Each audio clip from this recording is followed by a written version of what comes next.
Chapter 1 કેટલાક examples જોઈએ. એને આપણે એક એક્સ્ટ્રા ડોઝ કહીશું. 1 ગ્રામ દળ ધરાવતો પદાર્થ 5×10⁻21 પરમાણુઓનો બનેલો છે. પરમાણુની સંખ્યા આપેલી છે, દળ આપેલું છે. જો આ પદાર્થના 0.01% પરમાણુઓ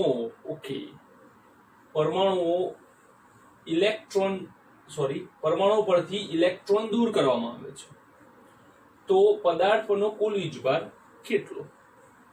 પરમાણુની સંખ્યા આપેલી છે અને ઇલેક્ટ્રોન દૂર પર પરમાણુ પરથી જ થાય છે, તો આપણે માત્ર પરમાણુનો સંબંધ જ જોવાનો અને એમાંથી જ આપણે આગળ જવાનું. જેમ કે સૌથી પહેલા એ જુઓ કે તમારી પાસે કેટલા પરમાણુઓ છે. 5×10⁻21.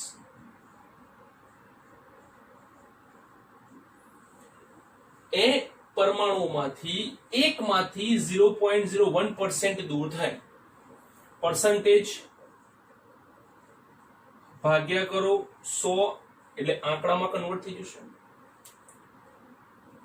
5×10⁻21 આ બે ઉપર જાય -2 ટોટલ -4. 5×10⁻17 પરમાણુઓ આપણને મળે. કેવા પરમાણુઓ? વિદ્યુત ભારિત પરમાણુઓ. ઇલેક્ટ્રોન દૂર થવાથી આ જે પરમાણુ છે તે ધન વિદ્યુત ભારિત બને છે. એટલે કે 5×10⁻17 પરમાણુઓ પાસે ધન વીજભાર રહે છે. તો એનો કુલ વીજભાર કેટલો? Q બરાબર એની. આને આપણે એમ કહો.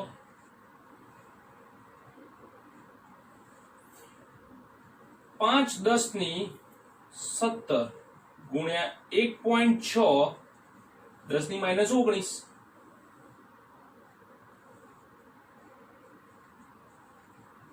10⁻2 કુલમ. 8×10⁻2 કુલમ વીજભાર રહે છે.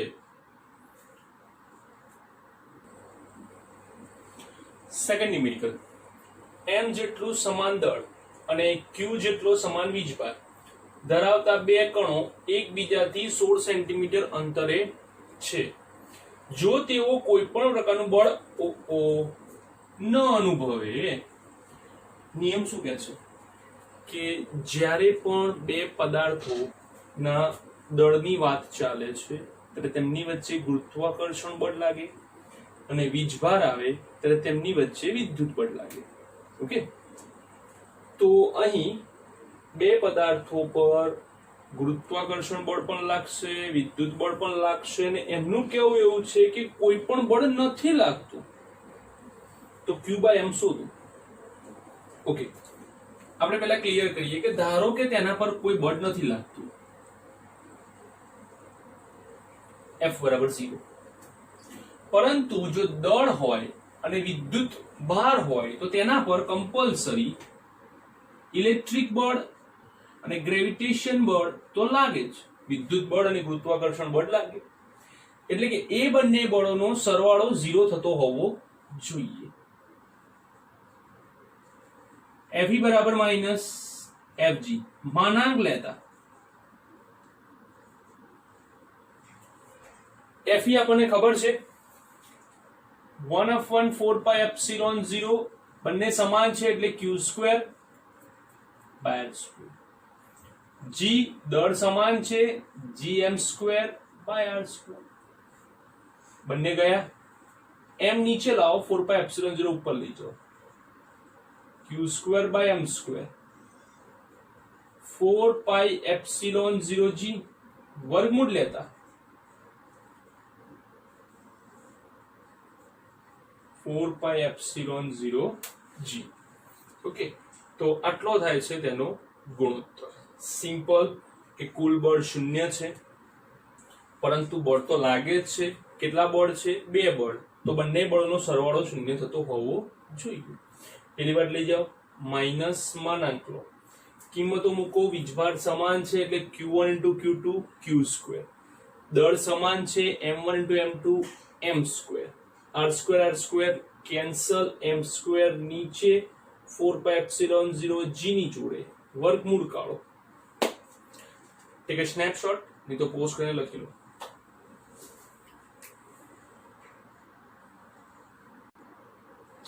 ત્રીજો, સમાન મૂલ્યના 3 વિદ્યુતભારો ચોરસના 3 શિરોબિંદુઓ પર છે. ધારો કે આઈ લ્યો Q1 બરાબર Q, Q2 બરાબર Q, Q3 બરાબર Q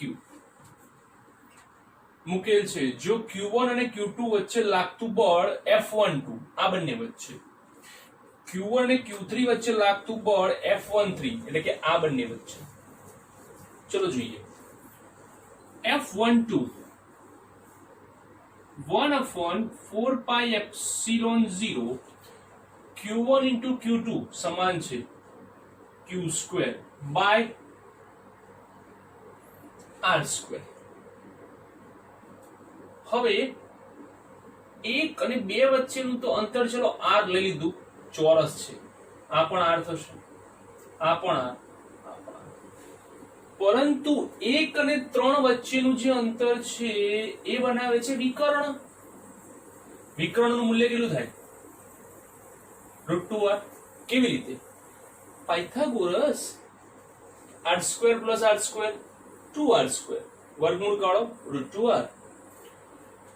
તો F13 વચ્ચેનું અંતર થાય 1/4πε0 Q² by √2R whole square.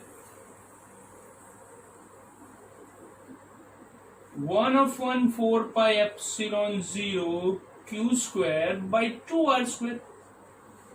બંનેનો ગુણોત્તર માંગેલો છે, આપી દો. F13 છેદમાં F12 1/4πε0 Q² બાય 2R² છેદમાં આને મૂકી દો 1/4πε0 Q² બાય R².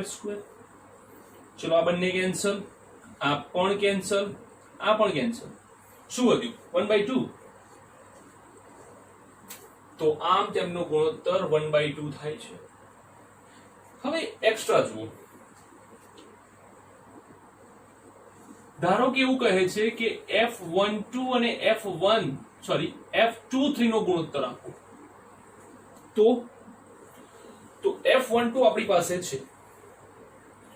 અહીંયા વીજભાર નથી બદલાતા, અહીંયા શું બદલાય છે? માત્ર અંતર. 1 અને 2 વચ્ચેનું અંતર કેટલું છે? R. એ જ રીતે 2 અને 3 વચ્ચેનું અંતર કેટલું છે? R. વીજભાર સમાન, અંતર સમાન, તો બળો કેવા થઈ જાય? સમાન. તો આમ એમની વચ્ચેનો ગુણોત્તર કેટલો આવે? 1:1 આવે. ઓકે. હવે આનાથી ઊંધું પણ પૂછી શકે છે. કેવું ઊંધું?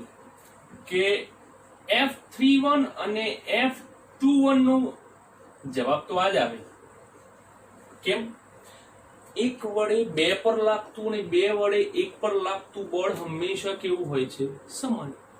એ બળો અલગ અલગ હોતા નથી. એટલા માટે આ જે સિક્વન્સ છે એ સિક્વન્સ ધ્યાનમાં ક્યારે રાખવાની?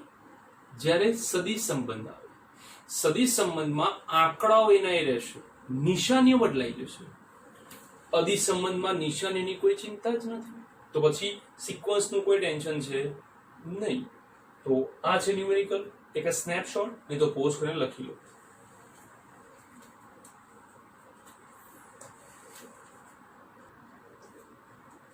એક્ઝામ્પલ 4. 80,000 વોલ્ટ પર મીટર તીવ્રતા વાળા સમાન અને ઉર્ધ્વ દિશામાં ઉપર તરફ વિદ્યુત ક્ષેત્રમાં લટકાવેલ એક 3.92 × 10⁻15 ગ્રામ કિલોગ્રામ નો વીજભારિત કણ સંતુલિત અવસ્થા. યાદ આવ્યું? આ ટોપિક નો ઉલ્લેખ આપણે થયેલો છે. ઉદાહરણ 8 જોઈ લો. ઉદાહરણ 8 ની અંદર આ સંતુલિત અવસ્થાની વાત થયેલી છે કે જ્યારે કોઈ પદાર્થ કોઈ વિદ્યુત ક્ષેત્રમાં સંતુલિત અવસ્થામાં રહે છે તો તેના પર લાગતું બળ QE બરાબર mg લો. Q બરાબર mg લો. તો કણ પરનો વીજભાર અને વધારાના ઇલેક્ટ્રોનની સંખ્યા શોધો. વીજભાર શોધો, Q ને કરતા બનાવો. mg/e m કેટલા 3.92 10⁻15 g કેટલા 9.8 e કેટલા 80000. તો એક કામ કરો ને 8 10⁴ લઈ લો. ઓકે 8 10⁴ લઈ લો is equals to 4.8 10⁻². હવે આ 4 ઉપર જવા દો -19 કુલમ. બીજું શું માંગ્યું છે? વધારાના ઇલેક્ટ્રોનની સંખ્યા. વીજભાર પરથી ઇલેક્ટ્રોનની સંખ્યા જ્યારે ચેપ્ટર 1 ના ક્વિક ફોર્મ્યુલાસ લખાયા હતા ત્યારે કીધું હતું કે ઇલેક્ટ્રોનની સંખ્યા માંગે તો એક જ સૂત્ર Q બરાબર એની. તો n બરાબર Q છેદમાં E. Q 4.8 10⁻19 E 1.6 10⁻19 16 તરીને 48. આમ વધારાના ઇલેક્ટ્રોનની સંખ્યા 3 છે. એક્ઝામ્પલ 5. એક ઇલેક્ટ્રોન જેટલો વીજભાર ધરાવતા 10⁻5 સેન્ટીમીટર ત્રિજ્યાના પાણીના બુંદને હવામાં સ્થિર રાખવા. સ્થિર શબ્દ આવે છે તો આપણા વિચારો ચાલુ થાય છે. જરૂરી વિદ્યુત ક્ષેત્ર. યસ, વિદ્યુત ક્ષેત્ર ની તીવ્રતા શોધો. તો વિદ્યુત ક્ષેત્રમાં સ્થિર રાખવા વિદ્યુત ક્ષેત્રમાં રહેલા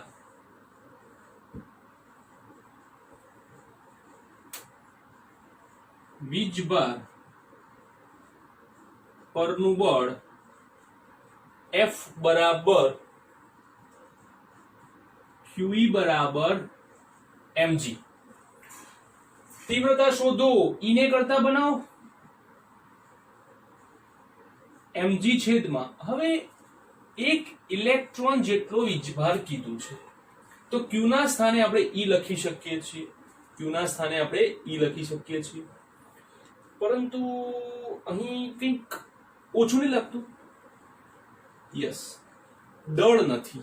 જો E ખબર છે ઇલેક્ટ્રોનનો વીજભાર, G નું મૂલ્ય વર્ષોથી ખબર છે 9.8. જે નથી ખબર એ છે દળ. તો અહીંયા શું આપેલું છે? કંઈક એવું મળે કે જેનાથી દળ શોધી શકાય. તો પાણી આપેલું છે અને ગુડ ત્રિજ્યા આપેલી છે. પાણી અને ત્રિજ્યાનો સંબંધ. ઓકે, એક કામ કરીએ. દળ બરાબર શું થાય? ઘનતા ગુણ્યા કદ થાય. અને કોઈ પણ ગોળાકાર જે બુંદ હોય ત્રિજ્યાના પાણીના બુંદ, પાણીનું બુંદ હંમેશા ગોળાકાર હોય. 4/3 πr³ g છેદમાં E. હવે જુઓ, તમારી પાસે રો પાણીની ઘનતા ખબર છે, 4 પાઈ r ની કિંમત આપેલી છે, g ની કિંમત ખબર છે, E ની કિંમત ખબર છે. E બરાબર 4 પાઈ રો g r³ છેદમાં 3e 4 3.14 10⁻³ 9.8 ત્રિજ્યા 10⁻5 અને સેન્ટીમીટર 10⁻2 ટોટલ થાય 10⁻7 મીટર. 10⁻7 મીટર થાય તો એનો ઘન લઈએ છેદમાં 3 1.6 10⁻19. હવે આપણે જેટલું કેન્સલ થતું એટલું કેન્સલ કરીએ અને એક સાદી ગણતરી લઈએ.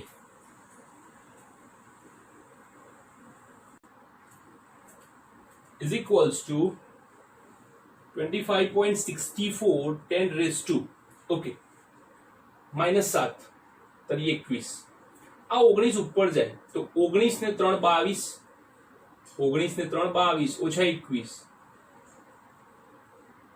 256.4 ન્યૂટન પર કુલમ અથવા તો વોલ્ટ પર મીટર આ બને છે વિદ્યુત ક્ષેત્ર ઓકે તો ટેક અ સ્નેપશોટ નહીં તો પોઝ કરીને લખી લો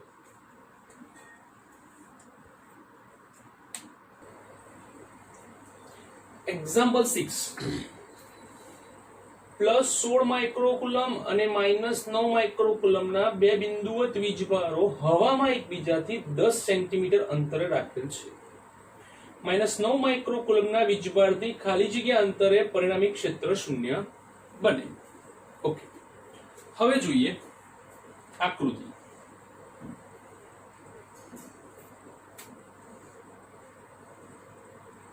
આ છે +16 માઇક્રોકુલમ આ છે -9 માઇક્રોકુલમ અને ધારો કે આ બિંદુ P છે કે જ્યાં ક્ષેત્ર શૂન્ય બને છે તેમની વચ્ચેનું અંતર કેટલું છે 10 સેન્ટીમીટર અને આ અંતર ધારો કે x લઈ લો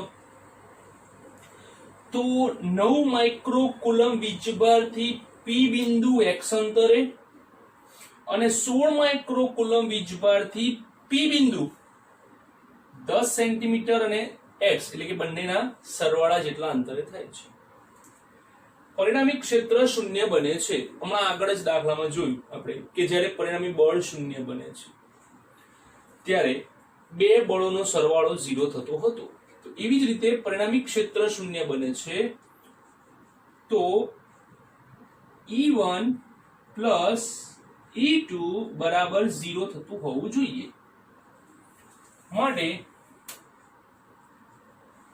E1 બરાબર -E2 E1 બરાબર -E2 માનાંક લઈ લો માનાંક લીધા પછી વીજભારને માઈનસ મૂકવાનો નથી માનાંક લીધા પછી માત્ર મૂલ્યોની ચર્ચા કરવાની છે જો તમે માઈનસ મૂક્યું તો કિંમત બગાડશો 1/4πε0 16 માઇક્રોકુલમ માઇક્રો 10⁻6 અને તેમની વચ્ચેનું અંતર 10 + x આપણે કન્વર્ટ કરતા નથી કેમ નથી કરતા દાખલો પતે એટલે સમજાવું 1/4πε0 9 માઇક્રોકુલમ અંતર થાય છે x 4πε0 4πε0 કેન્સલ 10⁻6 10⁻6 કેન્સલ તો માટે 16/10 + x હોલ સ્ક્વેર = 9/x². આ બંને પાસે વર્ગ છે આપણે શોધવાનો x છે એટલે વર્ગમૂળ કમ્પલસરી થઈ જશે તો માટે વર્ગમૂળ લો તો 16 નું વર્ગમૂળ 4 10 + x 9 નું 3 x ચોકડી ગુણાકાર આપો અને આની જોડે અને 3 ની જોડે 4x = 30 + 3x 3x ને આ બાજુ લાવો તો x 30 સેન્ટીમીટર ત્યાંથી -9 માઇક્રોકુલમ જરૂરી નથી કે -9 થી જ પૂછે તમને 16 થી પણ પૂછી શકે છે તો 16 થી પૂછે તો આ 30 જે અત્યારે હાલ આવ્યું x અને આ બીજું 10 તો 40 સેન્ટીમીટર 16 માઇક્રોકુલમ થી બંનેમાંથી કોઈ પણ પૂછી શકે છે અને ઓપ્શનમાં તમને 40 સેન્ટીમીટર પણ જોવા મળશે જ હવે જુઓ જ્યારે મેં અહીંયા સેન્ટીમીટર રાખ્યું હતું મીટરમાં કન્વર્ટ નહોતું કર્યું ત્યારે જુઓ કેમ કારણ કે આમને સામને બંને સેન્ટીમીટરમાં છે ઇવન જો આ સેન્ટીમીટરમાં છે તો x પણ મને છેલ્લે સેન્ટીમીટરમાં જ મળવાનું, કારણ નિયમ શું કહે છે, સરવાળા માટે માત્ર રાશિઓ નહીં, એકમ પદ્ધતિઓ પણ સમાન હોવી જરૂરી છે. તો 10 નો સરવાળો x સાથે થયો છે, જો 10 સેન્ટીમીટરમાં છે તો x સેન્ટીમીટરમાં જ હોય, એટલે છેલ્લે x ને કન્વર્ટ કરવાની જરૂર પડશે નહીં. ઓકે, તો આ એક મેથડ છે. હવે અહીંયા કેટલીક નોંધ યાદ રાખવાની છે તમારા લોકોએ. ધારો કે તમને એવું નથી કીધું કે આ ટોપિક નથી આપ્યો -9 માઇક્રોકુલમ થી, માત્ર એવું કીધું છે કે કયા બિંદુએ ક્ષેત્ર શૂન્ય બને. ખાલી બિંદુ કીધું છે કે કયા બિંદુએ ક્ષેત્ર શૂન્ય બને, આટલું કીધું હોય ત્યારે તમારે શું કરવાનું? તો તમારી પાસે અહીં 16 માઇક્રોકુલમ છે ને અહીં -9 માઇક્રોકુલમ છે. નાનું કોણ? તમે તરત જ કહેશો -9. હવે કહેજો હવે નાનું કોણ? તો તમે કહેશો -16. ખોટી વાત. માઇનસ પ્લસ એ ઇલેક્ટ્રોનની સંખ્યાના કારણે છે, ઇલેક્ટ્રોનની હાજરી દર્શાવે છે. આ મેથેમેટિક્સ નથી કે ધન એટલે વધારે, ઋણ એટલે ઓછું. પ્લસ છે મતલબ કે ધન વીજભાર છે, માઇનસ છે મતલબ કે ઋણ વીજભાર છે. તમારે માત્ર અંક જોઈને નક્કી કરવાનું છે. બંને કિસ્સામાં આ જ નાનું બને, બંને કિસ્સામાં, કારણ કે અંક મોટો છે એટલે કે ઇલેક્ટ્રોન વધારે છે, ઇલેક્ટ્રોન ઓછા છે, પ્રોટોન વધારે છે અથવા તો ધન વીજભાર વધારે છે, ઋણ વીજભાર ઓછું છે. તો ક્યારે પણ ક્ષેત્ર શૂન્ય ક્યાં બને? તો નાના વીજભારની નજીક જ ક્ષેત્ર શૂન્ય બને. નાના વીજભારની નજીક જ ક્ષેત્ર શૂન્ય બને. એમને કીધું તું p નજીક જ આપ્યું છે, જુઓ 9 ની. ન આપ્યો હોય તો પણ જે અંક નાનો હોય એ અંક નાનાની જોડે જ ક્ષેત્ર શૂન્ય બને. ઓકે, હવે આપણે જરા આનો ઉપયોગ કરીએ. આ છે 16, ધારો કે q1 10 વત્તા x એટલે એમની વચ્ચેનું પ્રારંભિક અંતર આપણે r લઈએ, r વત્તા x. 9 ને આપણે q2 કહીએ. અહીં q1 is greater than q2. આ q1 આ q2, તેમની વચ્ચેનું અંતર r, આ બિંદુ p જેનું અંતર x. હવે વર્ગમૂળ કાઢો. √q1 r plus x, q2 x. ચોકડી ગુણાકાર આપો અથવા તો એક કામ કરો, ચોકડી ગુણાકાર જ આપો. ચલો, x √q1 r √q2 x √q2. Okay, હવે શું કરો? x શોધવાનો છે, આ બાજુ લઈ દો. x common, q1 minus q2 r √q2. x ને કરતા બનાવો, r √q2 √q1 minus √q2.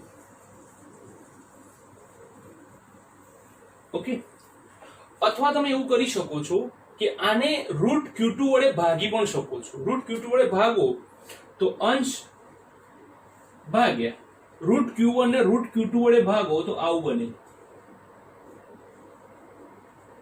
આ પણ √q2 વડે ભાગી જશે તો 1 બને છે. ઓકે, તો આ એક સૂત્ર બને છે, x is equals to r √q2 √q1 minus √q2, અથવા તો આ સૂત્ર બને છે. હવે જુઓ, એક કામ કરો, ટેક અ સ્નેપશોટ, નહીં તો પોઝ કરીને લખી લો.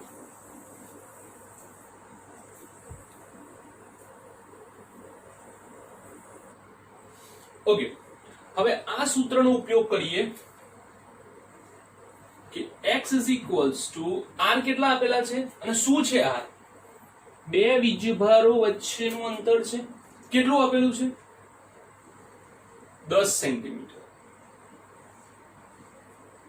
અંડરરૂટ q2 કેટલા આપેલા છે? 9. માઇક્રો લેવાની જરૂર નથી કારણ કે બધા માઇક્રો કેન્સલ જ થવાના છે. ઓલરેડી અહીંયાથી જો તમે અંક જ આવેલા છે. અંડરરૂટ 16, અંડરરૂટ 9, q1 તરીકે 16, q2 તરીકે 9. 9 નું વર્ગમૂળ 3. 16 4 ઓછા 3 10 તરી 30. 4 ઓછા 1 સોરી 4 ઓછા 3 1 સેન્ટીમીટર આવી ગયું. 30 સેન્ટીમીટર જવાબ. આને કહેવાય શોર્ટકટ. ક્યાં ક્ષેત્ર શૂન્ય બને છે? તો પહેલા વીજભાર જુઓ. કેટલા વીજભાર છે? 2. કેવા છે? પ્લસ છે, માઇનસ છે, પ્લસ માઇનસ છે. તો જો બંને વીજભારો વિજાતીય હોય, પ્લસ માઇનસ હોય, તો જેનો અંક નાનો હોય તે બાજુ ક્ષેત્ર શૂન્ય બને. આ સૂત્રની મદદથી. હવે જો વીજભારો સજાતીય હોય છે, એટલે કે કાં તો બંને પ્લસ હોય કાં તો બંને માઇનસ હોય, તો પણ તમારે જે અંતર છે એ અંતર તમને કહી દઉં કે નાના વીજભારથી જ ગણાશે. એ વખતે સૂત્ર આનું જ રહેશે કે x is equals to r under root of q2 root of q1 q2 બરાબર r under root of q1 q2 1. આ જે વચ્ચે માઇનસ છે ને એની જગ્યાએ પ્લસ થઈ જશે. ક્યારે? જ્યારે સજાતીય હશે ત્યારે. અને જ્યારે વિજાતીય હશે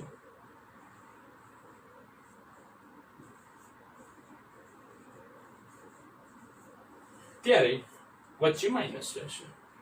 તો આ છે શોર્ટકટ. યાદ રાખો, આ શોર્ટકટ માત્ર ક્ષેત્ર માટે નથી. આ શોર્ટકટ જો તમને એમ કહેવામાં આવે છે કે આ બે વીજભારની બહાર અથવા તો -9 માઇક્રોકુલમના વીજભારથી ખાલી જગ્યા અંતરે કોઈ વીજભાર પર લાગતું બળ શૂન્ય થાય છે. બળ શૂન્ય ક્યારે થાય? જ્યારે ક્ષેત્ર શૂન્ય થાય. F બરાબર QE. F બરાબર QE. જો E શૂન્ય થાય તો F પણ શૂન્ય થઈ જાય. તો ક્ષેત્ર શૂન્ય થાય અથવા બળ શૂન્ય થાય, આનું આ જ આવે. તમને એમ થશે કોઈ નિશાની બદલવાની? મને એમ કહો, આખા સૂત્ર બંનેમાં ક્યાં E છે ને ક્યાં F છે? નથી કશું. તો તમારે બીજું કંઈ જોવાની જરૂર છે નહીં. Okay, clear? ઓકે, આ લખી લો. Take a snapshot. એ તો પોસ્ટ કરીને લખી લો ફટાફટ.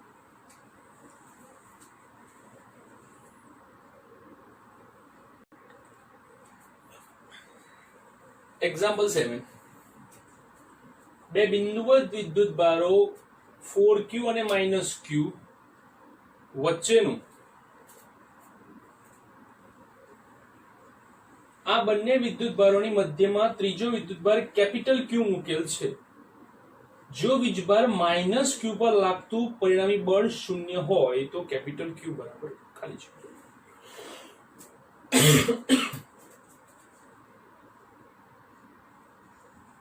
4q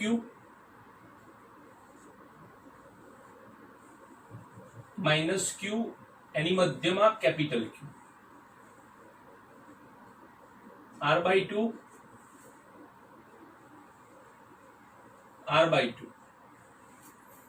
ઓકે, હવે એવું કહે છે કે આ વીજભાર પર બળ શૂન્ય છે. કોના દ્વારા? આના દ્વારા લાગતું બળ અને આના દ્વારા લાગતું બળ શૂન્ય છે. તો પરિણામી બળ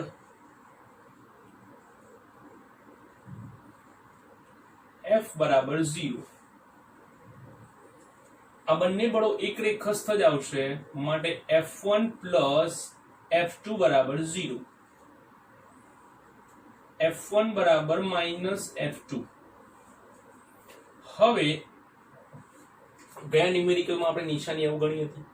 આ ન્યુમેરિકલમાં નિશાની સાથે જઈએ એટલે બંને કન્સેપ્ટ તમારા ક્લિયર થઈ જાય.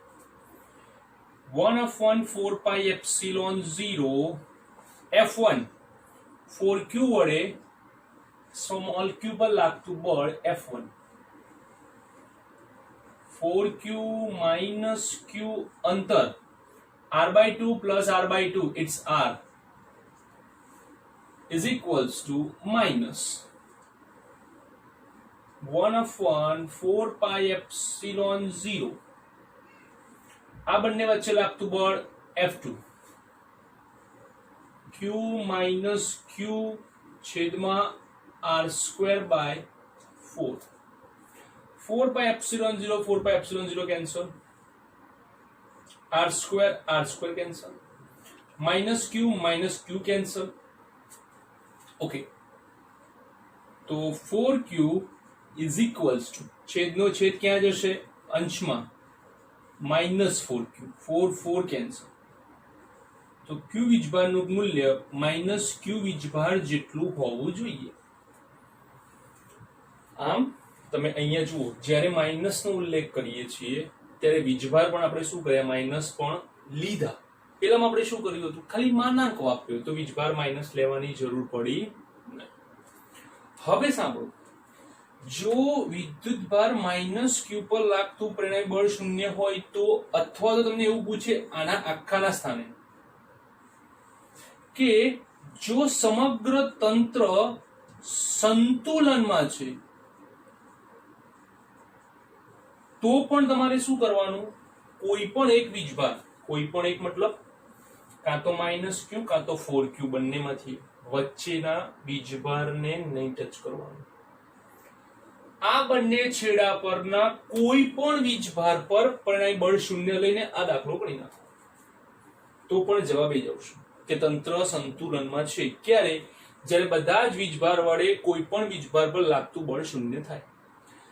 ધારો કે તમે વચ્ચેના વીજભાર પર લાગતું બળ શૂન્ય બતાવ્યું તો થશે શું 1/4 પાઈ epsilon 0 4q into q by r²/4 minus 1/4 pi epsilon 0 q minus q r²/4. ધારો કે તમે વચ્ચેના વીજભાર પર લાગતું પરિણામી બળ શૂન્ય બતાવ્યું તો પહેલા જ શું થશે ખબર છે q કેન્સલ થશે.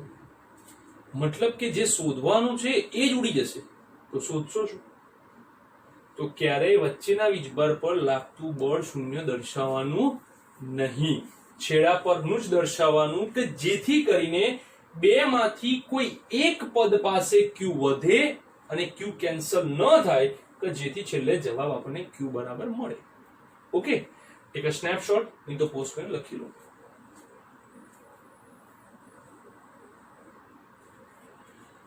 એક્ઝામ્પલ 8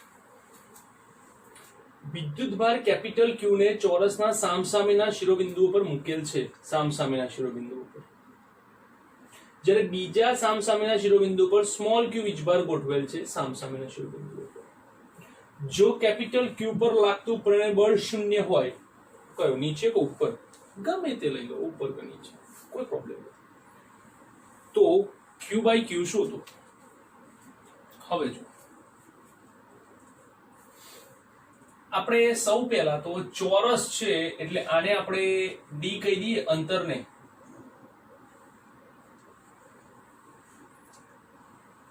આને 1 નંબર આપી દઈએ, આને 2 કહી દઈએ, આ 3,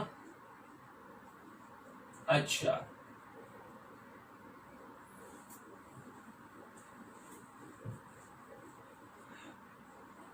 ચલો હવે પહેલા તો આપણે એક કામ કરીએ, આ બે વીજભારની ચર્ચા કરીએ.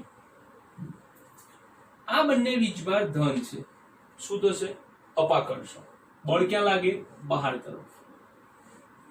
આ બંને પણ ધન છે. બળ ક્યાં લાગે? બહાર તરફ. શું કહે છે તો કે કોના પર બળ લાગે છે?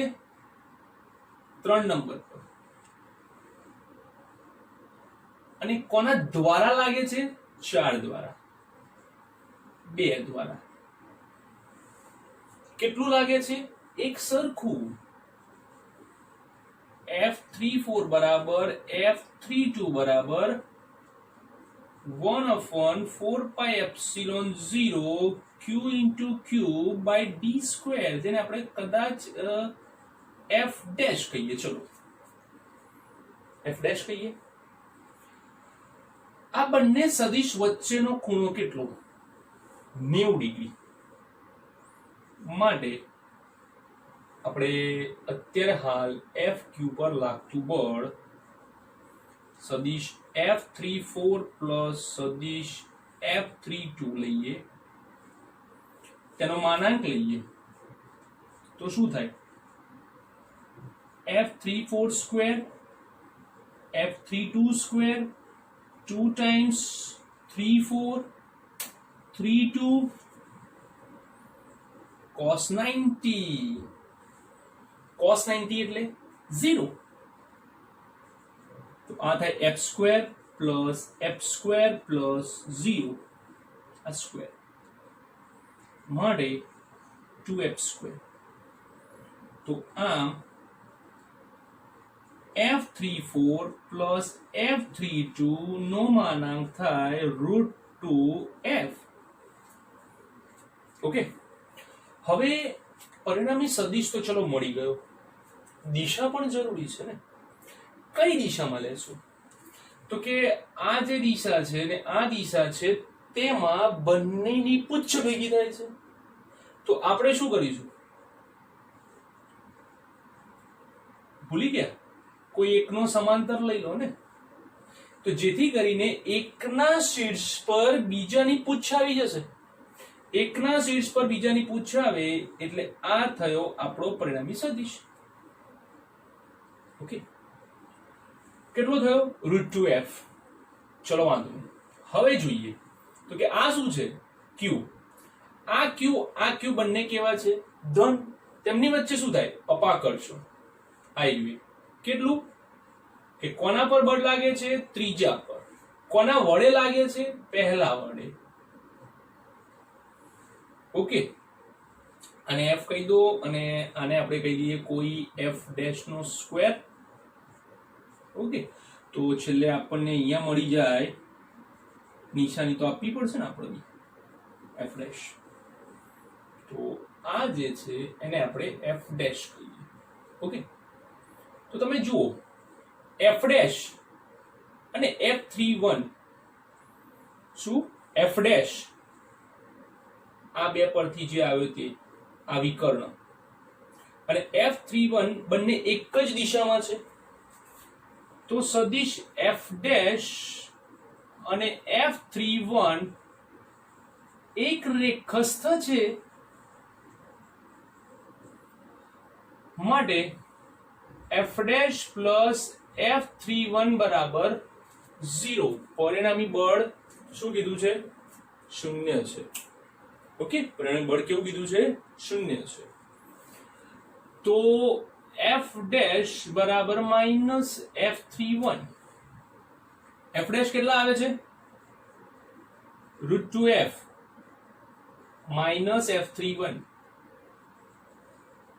f એટલે 1/4πε0 q by d square is equals to F31 કેટલા છે? 1/4πε0 q into q square. અને તેમની વચ્ચેનું અંતર વિકર્ણ √2d. કોણ? પાયથાગોરસ. √2d નો હોલ સ્ક્વેર. ચલો 1/4πε કેન્સલ કરો. હવે એક q કેન્સલ કરો તો શું વધે? √2q by d square is equals to minus aq 2d square. d square cancel, નીચે લઈ લો. √2 આને ઉપર લાવો into 2 q by q. તો q by q is equals to minus 2 √2. q q by q is equals to -2√2. બળના નિયમો, સદિશના નિયમો, સદિશના સૂત્રો બધું ભેગું કર્યું. પણ ફરી એકવાર આ વિડિયો, આ ક્વેશ્ચન રિવાઇન્ડ કરીને જુઓ, સ્ટેપ બાય સ્ટેપ સમજવાની કોશિશ કરો. એકવાર આખો જોયા પછી ફરી એકવાર રિપીટ કરો. આખો ન્યુમેરિકલ શું છે તરત જ ખબર પડી જશે. Okay, take a snapshot.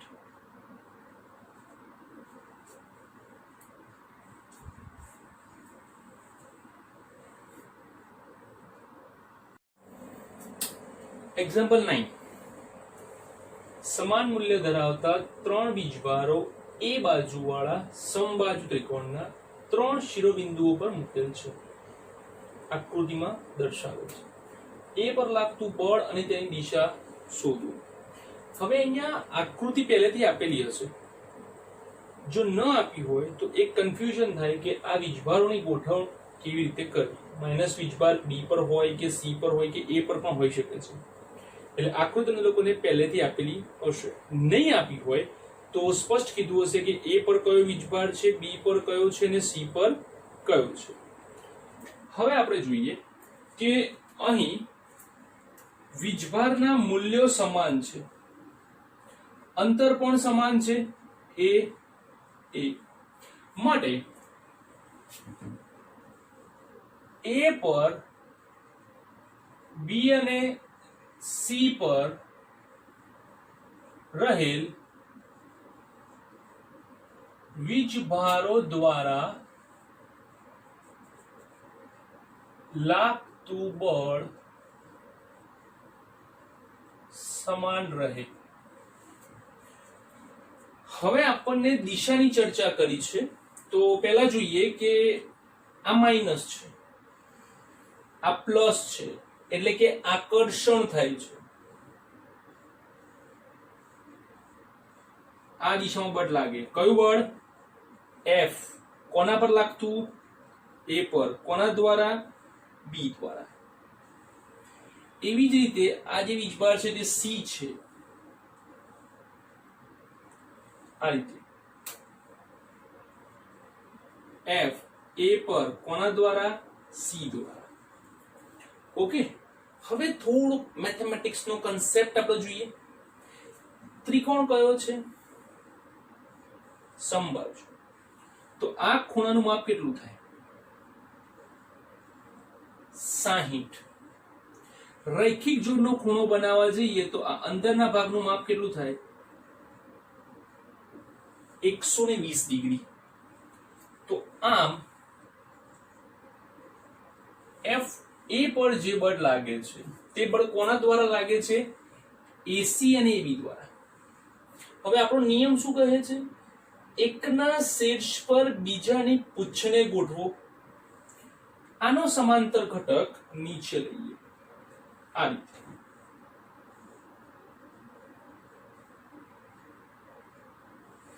તો આ બને છે એમનો પરિણામી સદિશ F A, જે F AB અને F AC ના સરવાળા બરાબર થાય છે. FA બરાબર FAB પ્લસ FAC માટે FA સ્ક્વેર બરાબર FAB સ્ક્વેર, જેને આપણે F સ્ક્વેર કહીએ. કેમ? કારણ કે બળ સમાન છે. માટે FAB બરાબર FAC બરાબર કંઈક F 1/4πε0 q square by a square. કેમ? એ બાજુનું માપ એ આપેલ છે. F square plus 2 times F cos 120. F square 2f square plus 2f square cos 120 minus 1/2. Cancel. 2f square minus f square બરાબર f સ્ક્વેર. માટે fa સ્ક્વેર બરાબર f સ્ક્વેર, તો fa બરાબર f. F બરાબર F. તો આટલું બળ A પર લાગેલ છે. હવે આ બળ કઈ દિશામાં છે? તો આ બળ જુઓ BC ને સમાંતર, BC ને સમાંતર છે તથા એવું કહી શકાય કે ઋણ x દિશામાં છે. એટલે આપણે જો F A ને સદિશ તરીકે લખતા હોઈએ તો આ રીતે લખી શકાય માઇનસ F કેરેટ I, ઋણ x દિશામાં હોવાથી માઇનસ F કેરેટ I તરીકે લઈ શકાય છે. એક્ઝામ્પલ 10. સમબાજુ ત્રિકોણના દરેક ખૂણે પ્લસ q વીજભાર મૂકેલ છે. તો કોઈ પણ બે વીજભારો વચ્ચેનું બળ F હોય તો કોઈ એક વીજભાર પર લાગતું બળ શોધો. કોઈ પણ એક વીજભાર લઈ લો. આ ત્રિકોણ A B C. હવે જોઈએ કે જો A ની પાસે Q છે, B ની પાસે Q છે, C ની પાસે પણ Q વીજભાર હોય તો ત્રણેયના વીજભાર સમાન છે, ત્રણેયના અંતરો સમાન છે, તો ત્રણેય દ્વારા બળ સમાન લાગે. રકમમાં આપેલ છે બે વીજભારો વચ્ચેનું બળ F હોય, કોઈ પણ બે વીજભારો. ધારો કે આપણે આની વાત કરીએ તો આ જે બળ છે એ F C પર લાગે. કોના દ્વારા? A દ્વારા. એવી જ રીતે B દ્વારા અપાકર્ષણ લાગે F C પર B દ્વારા. સમબાજુ ત્રિકોણ છે 60 ડિગ્રી. મેથ શું કહે છે? સામસામેના ખૂણાઓ સમાન હોય 60 ડિગ્રી. તો આમ C પર લાગતું બળ FCB પ્લસ FCA જેટલું હોય છે. વર્ગ કરો FCB square FCA square 2 times FCB FCA cos 60. હવે કોઈ પણ બે વીજભારો વચ્ચેનું બળ કેટલું છે? F. તો અહીંયા આપણે F મૂકી દઈએ. F square plus F square plus 2F into F F square cos 60 1/2. Two cancel. તો F square plus F square plus F square 3F square √3F. હવે સામાન્ય રીતે આ ન્યુમેરિકલ્સ બહુ વખત પૂછાય છે કે જ્યારે ત્રણ વીજભાર સમાન હોય, સમબાજુ ત્રિકોણ પર આવેલા હોય અથવા તો ત્રિકોણ ના આપ્યો હોય તો ઘણી વખતે કન્ડિશન્સ એવી બનતી હોય છે કે બે વીજભારો વચ્ચેનો ખૂણો 60 ડિગ્રી છે તો ત્રીજો વીજભાર અથવા તો તેનું પરિણામી બળ કેટલું હોય વિના સંકોચે √3F લખી નાખો. પણ નિયમ યાદ રાખજો, આ બંને બળોના મૂલ્યો સમાન હોવા જોઈએ તથા તેમની વચ્ચેનો ખૂણો 60 ડિગ્રી બનવો જોઈએ તો જ એ શક્ય છે, બાકી શક્ય નથી. ઓકે, એક સ્નેપશોટ અથવા તો પોઝ કરીને લખી લો.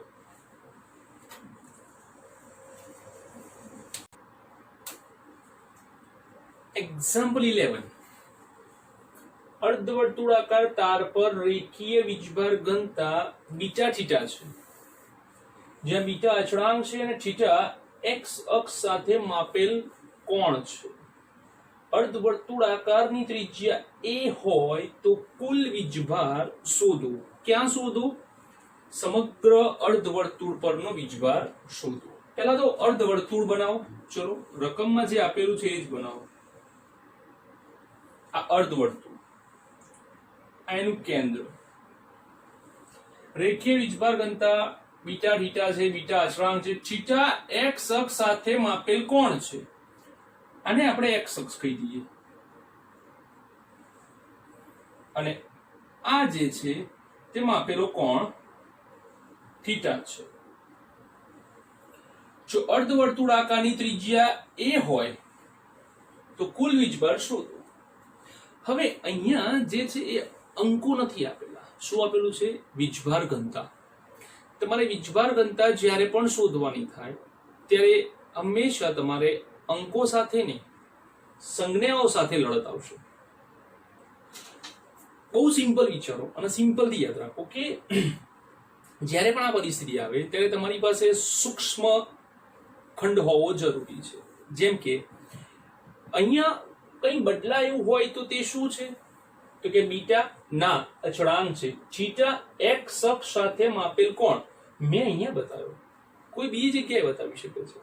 તો એક આ ખૂણો એવો છે કે જે બદલાતો રહે છે. તો આપણે શું કરીશું કે આ જે ખૂણો છે એને અહીંયા લઈ લઈએ, આ સૂક્ષ્મ થીટા ડી થીટા, અને આ જે છે એને કહેવાય એની સૂક્ષ્મ ચાપ ડીએલ, સૂક્ષ્મ ચાપ ડીએલ. તો આપણને ખબર છે ચાપ બરાબર ત્રિજ્યા ગુણ્યા ખૂણો. કેટલી ચાપ છે? નાની ડીએલ. એનાથી ત્રિજ્યામાં કોઈ ફરક પડતો નથી, તે એ જ રહેશે. ખૂણો કેટલો છે? તો કે ડીએલ ચાપ કોના માટે છે? આટલા વિભાગ માટે. તો ખૂણો પણ તેનો જ લેવાનો. કેટલો? D theta.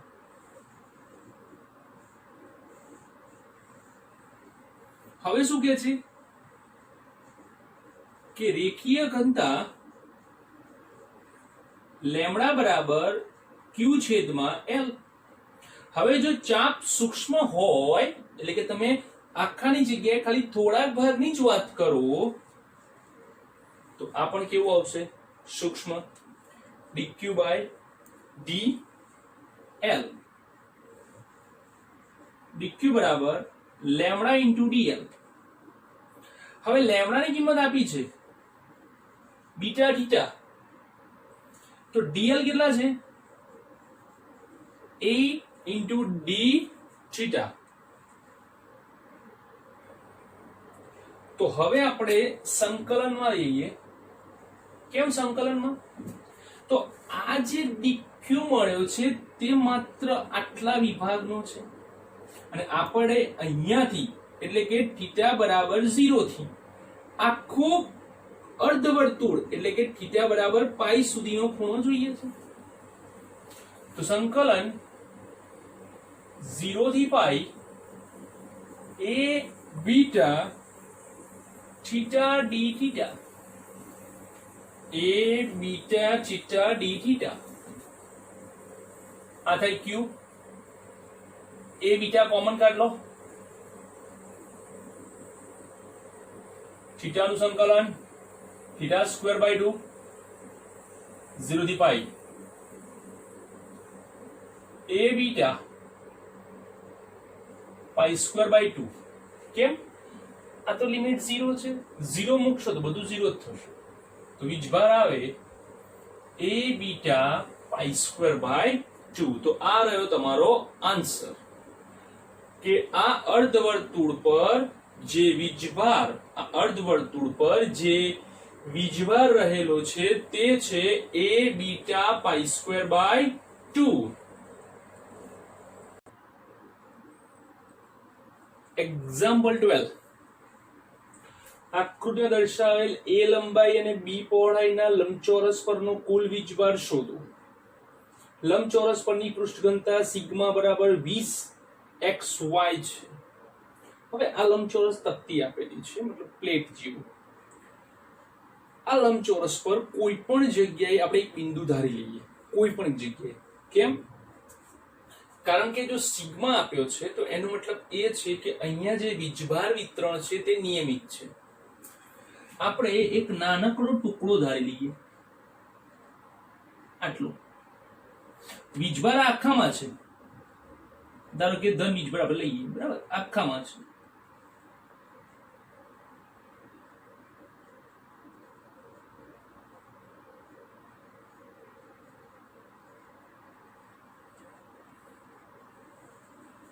તો એમાંથી આ લંબચોરસ વિભાગમાં કેટલો વીજભાર આવરી લેવામાં આવે છે? તો અહીં જે પૃષ્ઠ ઘનતા છે એ સિગ્મા બરાબર 20xy છે. તથા સિગ્મા બરાબર શું થાય? dq છેદમાં ds. જેમ લંબાઈ માટે વીજભાર ઘનતા q/l હતી તેમ પૃષ્ઠ માટે q/s આવે છે. dq ds ક્ષેત્રફળ, લંબચોરસનું ક્ષેત્રફળ થાય લંબાઈ ગુણ્યા પહોળાઈ, પરંતુ આ જે નાનો ખંડ છે એનું ક્ષેત્રફળ થાય dx dy. માટે dq બરાબર સિગ્મા dx dy. સિગ્માની કિંમત આપી છે 20xy.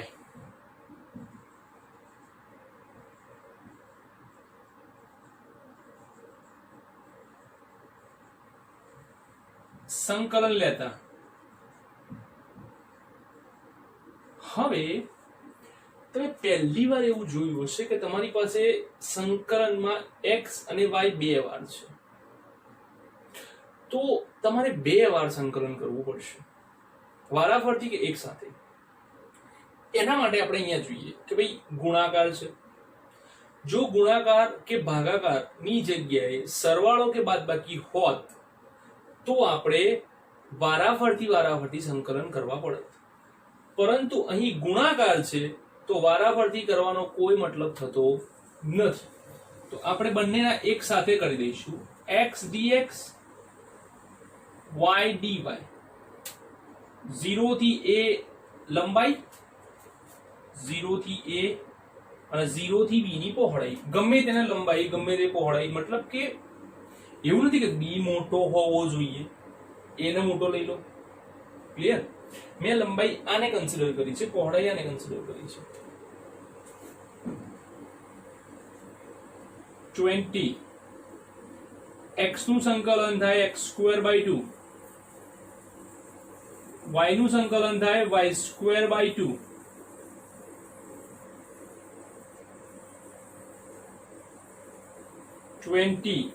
બે દુ 4,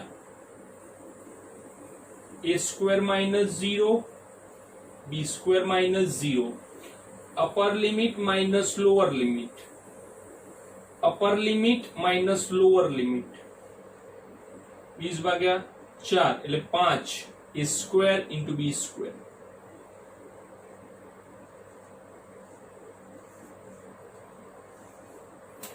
તો આ થયો ચોરસ પરનો કુલ વીજભાર q = 5a² b². ઓકે, એક સ્નેપશોટ લઈ લો, નહીં તો પોઝ કરીને લખી લો.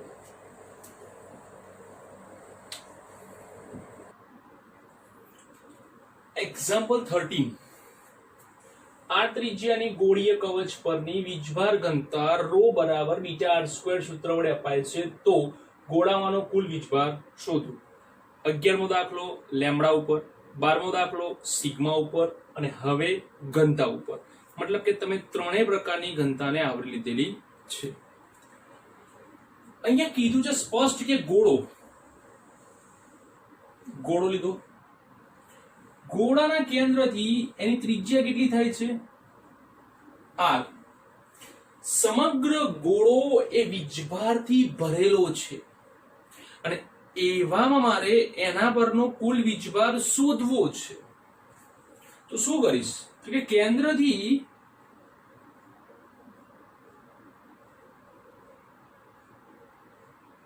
r અંતરે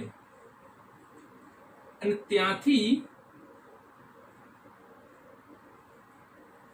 સાંભળજો ધ્યાનથી. જો પહેલા દાખલામાં આપણે ચાપ કવર કરી, બીજા દાખલામાં લંબચોરસ કવર કર્યું. આપણે એવું કવર કર્યું કે જેમાં વીજભાર બેસી શકે. ચાપની અંદર વીજભાર ઉપર બેસી શકે, લંબચોરસમાં વીજભાર સપાટી પર બેસી શકે. તો એવી જ રીતે આપણે માત્ર ત્રિજ્યાની એક લાઈન નથી લેવાની. જો ત્રિજ્યાની એક લાઈન જ લેશો તો એ તો રેખીય થઈ જશે.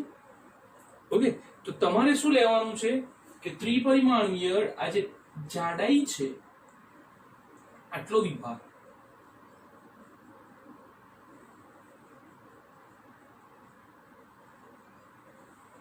અને આની જે જાડાઈ છે એ જાડાઈ છે dr. કેટલી જાડાઈ છે? dr. તો આમ dr ખંડમાં વીજભાર કેટલો dq જેટલો રો બરાબર સૂત્ર common dq by dv dq by dv જ્યાં dv એ કદનો ઘટક છે નાનકડો તો v બરાબર સૂત્ર શું છે 4 pi r square sorry my mistake it's 4 by 3 pi r cube જેમ r બદલાશે આ નાનકડો r જેમ બદલાશે તેમ કદ બદલાશે r બદલાશે તેમ કદ બદલાશે એટલે કે કદનો આધાર ત્રિજ્યા પર રહેલ છે તો ત્રિજ્યાની સાપેક્ષે તેનું વિકલન કરતા dv by dr 4 by 3 પાઈ અચળ છે r ઘન 3r square 3 કેન્સલ dv બરાબર 4 pi r square dr 4 pi r square dr તો માટે dq ને કરતા બનાવો તો આ dv ઉપર જાય dq બરાબર રો dv માટે રો બરાબર કેટલા છે beta r square into dv બરાબર કેટલા છે 4 pi r square dr હવે વ્યવસ્થિત લખીએ 4 pi beta r square r raised to 4 dr સંકલન 4 pi beta હવે આ જે ગોળો છે એ ગોળાની શરૂઆત ક્યાંથી થશે તેના કેન્દ્રથી અને અંત ક્યાં થશે કેપિટલ R ત્રિજ્યાની બાહ્ય સપાટી સુધી કેપિટલ R શરૂઆત થશે 0 થી કેન્દ્રથી કેપિટલ R સુધી આટલો આખો આપણો ગોળાનો વિસ્તાર છે q 4 pi beta r raised to 4 plus 1 5 by 5 0 to r તો આમ જવાબ આવે છે 4 pi beta r raised to 5 upper limit r raised to 5 by 5 આ છે તમારો આન્સર ઓકે તો હવે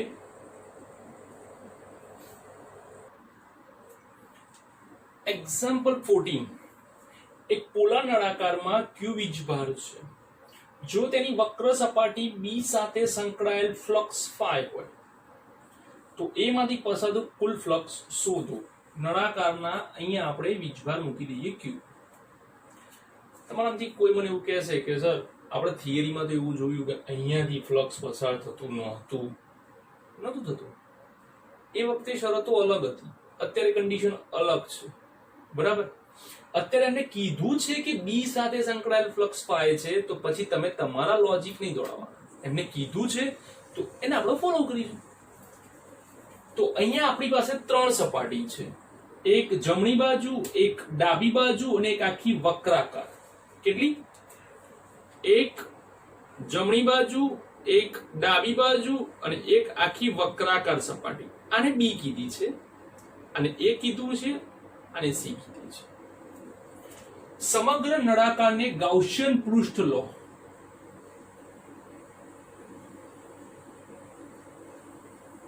તો ગાઉસિયન પૃષ્ઠમાંથી પસાર થતું કુલ ફ્લક્સ phi બરાબર q છેદમાં એપ્સિલોન 0 હવે આ જે ફ્લક્સ છે ટોટલ ફ્લક્સ એ ત્રણ ભાગમાં વહેંચાયેલું આવે a b અને c અહીંયા આપણે phi નેટ કહી દઈએ કુલ ફ્લક્સ એ અને સી માટે ફ્લક્સના મૂલ્યો કેવા રહેવાના? સમાન. કેમ? કારણ કે બંને સપાટીઓ સમાન અંતરે આવેલી હોવાથી તેમના માટે ફ્લક્સ સમાન રહેશે. અને બી નું ફ્લક્સ કેટલું છે? phi. સી નું ફ્લક્સ phi a q છેદમાં એપ્સિલોન 0. 2 times phi a બરાબર q છેદમાં એપ્સિલોન 0 માઇનસ phi. બેને છેદમાં જવા દો. phi a is equals to 1/2 q છેદમાં એપ્સિલોન 0 માઇનસ phi. તો આ છે એ માંથી પસાર થતું ફ્લક્સ. સી માંથી પણ આટલું જ ફ્લક્સ પસાર થાય છે. ટેક અ સ્નેપશોટ અથવા તો પોઝ કરીને લખી લો.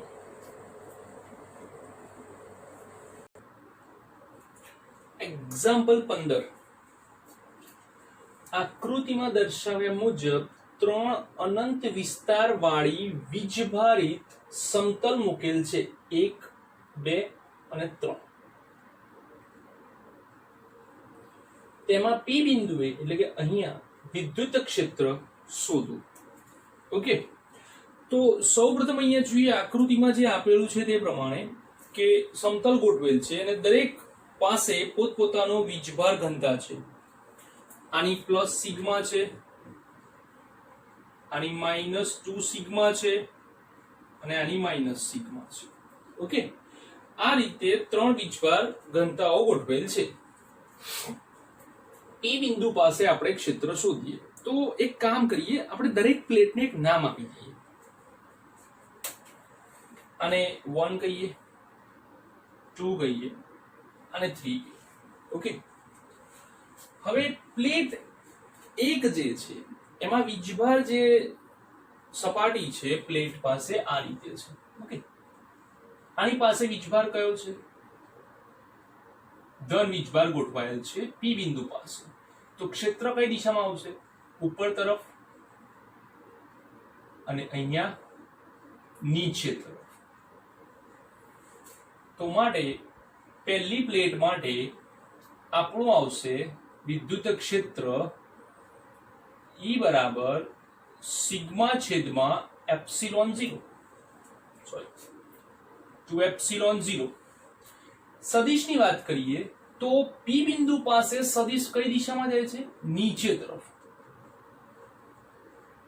-k caret. કેમ k લીધું? કારણ કે z અક્ષ બતાવેલી છે માટે. y હોત તો j લેત, x હોત તો i લેત. ચલો પ્લેટ નંબર 2 ની વાત કરીએ. પ્લેટ નંબર 2 પર વીજભાર જે છે તે નેગેટિવ છે. આ રીતે પી બિંદુ ઉપર છે. નેગેટિવ માટે ક્ષેત્ર ક્યાં આવે? અંદર તરફ. ક્યાં આવે છે? અંદર તરફ. એટલે અલ્ટિમેટ આ બંને દિશા કઈ થઈ ગઈ? એક સમાન. તો E2 જે છે એ સિગ્મા છેદમાં 2 epsilon 0, 2 sigma by 2 epsilon 0 minus k caret. કેમ 2 સિગ્મા? આપેલ છે માટે. માઇનસ ના લીધા? ના, આપણે દિશાઓ જોઈ લીધી. હવે ત્રીજી પ્લેટની વાત કરીએ. તે પણ ઋણ છે. પરિસ્થિતિ ત્યાં પણ એવી જશે, નીચે તરફ જ આવશે. તો E3 બરાબર સિગ્મા છેદમાં 2 એપ્સિલોન 0 માઇનસ k કેરેટ. તો પી બિંદુ પાસે મળતું કુલ ક્ષેત્ર 3 ભાગમાં વહેંચાશે અને એ ત્રણેયનો આપણે બેઝિક સરવાળો લઈ લઈશું. સિગ્મા છેદમાં 2 એપ્સિલોન 0 k કેરેટ, 2 સિગ્મા છેદમાં 2 epsilon 0 minus k caret, sigma છેદમાં 2 એપ્સિલોન 0 માઇનસ k કેરેટ. બધા સરખા છે, છેદ સરખો છે. 2, 3 ને 4 માટે E બરાબર 2 સિગ્મા છેદમાં epsilon 0 minus k caret. Okay students, તો આ હતા આપણા થોડા બેઝિક ન્યુમેરિકલ્સ કે જેના આપણે JEE નીટના પાયા તરીકે લઈશું. અહીંયા લગભગ બધા જ કન્સેપ્ટ તમારા ખુલી ગયા હશે. મોસ્ટલી બધા જ પ્રકારના ન્યુમેરિકલને આપણે કવર કરેલા છે. Okay, thank you for watching this video.